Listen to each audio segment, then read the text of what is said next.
네, 여심을 저격한 종목으로 수익을 내보는 여심 저격 시간입니다. 더드림 SNC 우혜진 대표님과 이야기 나눠보겠습니다. 대표님 어서 오십시오. 안녕하세요. 네.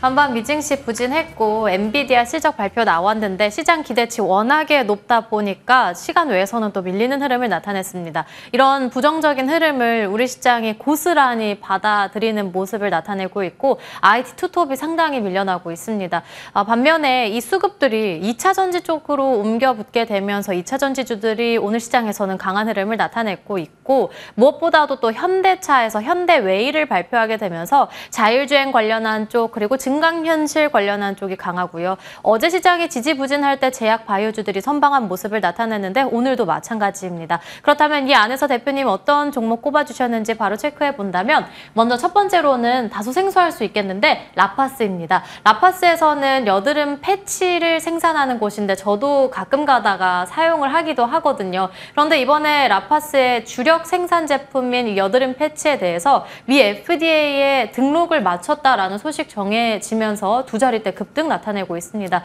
이 이슈가 그래도 단기로만 볼 이슈는 아닌 것 같은데요. 네, 그렇죠. 앵커님 말씀해 주신 거에 더해서 라파스가 정말 독보적인 그런 패치제 기술력을 보유를 하고 있잖아요. 이번에 이제 비만 치료제를 빼놓고 우리 요즘 시장을 이야기할 수 없을 것 같은데 이번에는 또 대원제약과 함께 마이크로니들 패치형 비만 치료제를 개발하고 있다라는 소식이 들려오면서 오늘 또 그동안 크게 주가 조정받은 부분 일부 급등하는 모습 보여주고 있습니다. 사실은 이 비만 치료제 패치 관련해서 지난달부터 정말 급등 흐름을 보이면서 고점을 경신하고 그리고 조정받았는데 이렇게 굉장히 작은 시가총액 작은 종목이 이런 비만 치료제 패치 관련해서 이제 이슈를 한번 받고 조정을 받고 있다가 이제 다시 한번 같이 대원제약과 함께 개발한다는 소식에 다시 한번 시세를 좀 분출해주고 있습니다. 이번 임상이 일상 진행 중인데 10월에 좀 한번 종료가 된다라고 합니다. 1차적으로. 그래서 이제는 이 마이크로 니들 같은 경우는 주사제보다 훨씬 더 사용하기가 쉽고 패치형이기 때문에 또 그만큼 좀 덜 아프고 또 그런 전달도 잘 되고 편의성도 있다 이런 부분이기 때문에 좀 더욱더 주목을 받는 모습입니다. 자, 그렇기 때문에 아직까지 패치형에 대한 그런 패치 비만약에 대한 부분은 좀 임상 초기 단계에 있기 때문에 어떻게 보면 상용화까지 시간이 조금 걸릴 것이지만 이게 상용화가 된다라고 하면 여러 가지 편의성들이 있기 때문에 시장에서는 충분히 경쟁력을 가져갈 수 있다라고 보여져서 오늘 급등한 흐름만큼 크게 오늘 이후까지 윗꼬리를 더 길게 달지 않는다면 다시 한번 상승 여력이 충분히 나올 수 있다 이렇게 말씀드리면서 오후장에 라파스 여러분들도 집중해서 보시면 좋을 것 같습니다. 임상 초기라는 건 갈 길이 조금 남았다는 건데 그런데 이를 또 우리가 반대로 해석을 해본다면 그만큼 나올 이슈들 기다리고 이슈들이 많다는 점으로 해석해 주신 것 같습니다. 그럼 두 번째 종목으로는 2차 전지로 해서 삼성 SDI 바로 열어보도록 할게요. 앞서서 말씀드린 대로 오늘 반도체주들이 부진한 흐름을 나타냈는데 이 수급이 2차 전지로 이동을 했거든요. 그리고 기관이 무려 7거래를 연속 담아가고 있다는 점도 체크포인트가 되겠습니다. 추가적인 모멘텀 있을까요? 네, 우선은 미국을 비롯해서 여러 서방 국가들이 이제 중국 제품에 대해서 조금 견제를 강화하고 있죠. 강화하면서 사실 우리나라 국내 2차 전지 업계에 조금 좋은 호재로 작용을 하고 있다는 점. 오늘 또 수급이 몰리면서 2차 전지 종목군별로 대형주 위주로 지금 급등하는 흐름 보이고 있습니다.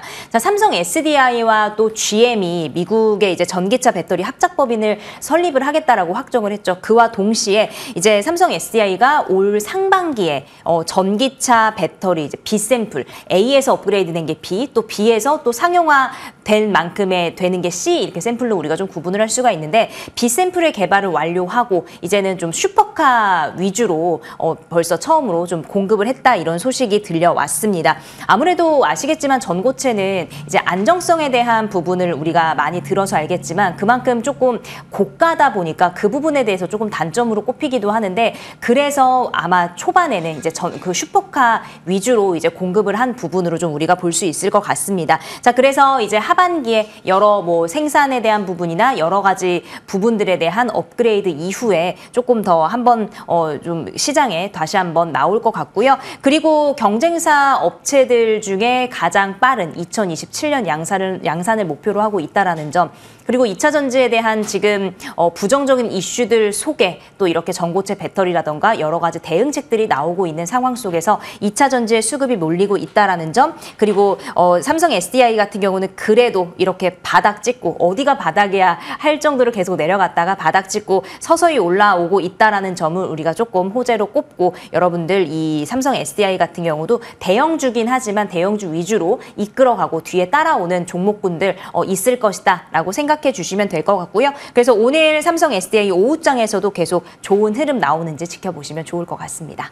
바닥권에서 V자형 반등을 그려낼 수 있겠다라고 보셨는데, 마지막 종목으로는 우리 LG 디스플레이로 넘어가 보도록 하겠습니다. 세계 최고 성능의 OLED 패널을 본격적으로 양산한다는 소식이 들려오고 있는데, 아직은 주가를 본다면 본격적으로 바닥에서 이렇게 시원하게 일어나지는 않았거든요. 근데 호재 있을까요? 네, 우선은 앞에서 말씀해 주신 재료들도 있고, 사실은 LG 디스플레이에 대한 그런 실적이 사실은 좋지 않았잖아요. 그런데 이제는 이 OLED 하이엔드 시장을 공략한다라는, 정말 이 하이엔드 시장에 공략을 박찬다라는 이슈들이 지금 계속 나오고 있으면서 정말 3년 만에 흑자 전환에 대한 기대감까지 지금 나오고 있는 상황입니다. 자, 그리고 이 LG 디스플레이 같은 경우는 우리가 또 아이폰에 대한 이슈를 빼놓을 수가 없는데, 아이폰 16이 이제 전 버전보다 20%가량 생산을 많이 한다라고 하죠. 늘리기로 한다라고 하면서 아무래도 관련된 종목들 좀 수혜가 예상이 되는데,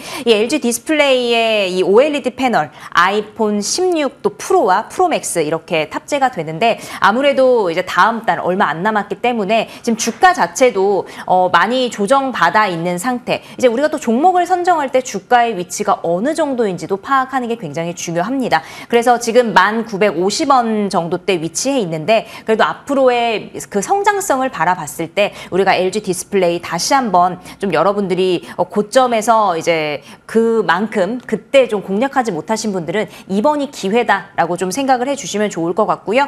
거기에 더해서 이제 앞에서 말씀해 주신 것처럼 정말 가장 높은 주사율, 또 가장 빠른 그런 응답 속도를 달성한 27인치 480도 헤르츠에 대한 그런 패널 본격적으로 양산한다는 아주 좋은 소식과 함께 LG 디스플레이도 계속해서 좀 지켜보시면 좋을 것 같습니다. 벌써 9월이 다가오나 봅니다. 본격적으로 아이폰 16에 대한 이야기가 나오고 있고요. 오늘 이 세 종목 가운데 공략주 있을까요? 네, 오늘은 우선 조금 가벼우면서도 탄력 있는 그런 라파스 오늘 가지고 왔습니다. 아무래도 이슈가 있기 때문에 여러분 단기적으로라도 공략해보시면 좋을 것 같고요. 매수가 25,500원 부근 제가 제시해드렸는데 지금 또 빠르게 올라가고 있습니다. 지금 부근 매수 가능하다라고 말씀드리면서 목표가 25,000원, 손절가는 16,000원 의견까지 드리도록 하겠습니다. 지금은 29,000원 지나가고 있는데 충분히 진입 괜찮다 말씀해 주신 거죠? 네. 알겠습니다. 오늘 종목으로는 하단으로 나가고 있습니다. 라파스 기억해 보도록 하겠고요. 유한양행에 대한 AS 받아보고 싶습니다. 정말 어디까지 올라가는 건가요? 라는 말이 나올 정도로 7거래일 연속 급등의 신고가 경신 계속해서 나오고 있습니다. 아, 이거 정말 보유하신 분들 너무 부러운데 어떤 전략 세워볼까요? 네, 우선은 어디에서 들어가야 될지 참 모르시는 분들 계속 좀 흔들리고 계셨을 텐데, 사실은 어제 제가 보유자의 영역이다라고 말씀을 드렸는데 너무 급격하게 올라갔습니다. 사실 실제 투자하시는 분들이라면 들어가기 두려우셨겠죠. 자, 하지만 지금도 사실은 조금 신규자 분들은 더 목표가를 좀 높게 잡아왔지만, 신규자 분들은 그래도 조금은 보수적으로 좀 접근을 하시라라는 말씀 드리면서, 이제 9월 달에도 페어마켓 또 유럽 종양학회 이런 추가적인 데이터가 나올 이슈들이 있고요. 또 미국 이외에도 일본과 또 중국에도 지금 뭐 치료제 승인 신청한 상태이기 때문에 앞으로의 흐름도 계속해서 지켜보면서, 우선은 유한양행 앞으로의 상승 여력 더 있기 때문에 목표가 17만 원으로 좀 상향을 하면서 지켜보는 전략 가져가도록 하겠습니다. 유한양행에 대해서 목표주가 17만 원 상향 조정 도와주셨습니다. 지금까지 더드림 SNC 우혜진 대표님과 이야기 나눠봤고요. 터닝포인트 11도 여기서 마치도록 하겠습니다. 시청해주신 여러분 고맙습니다.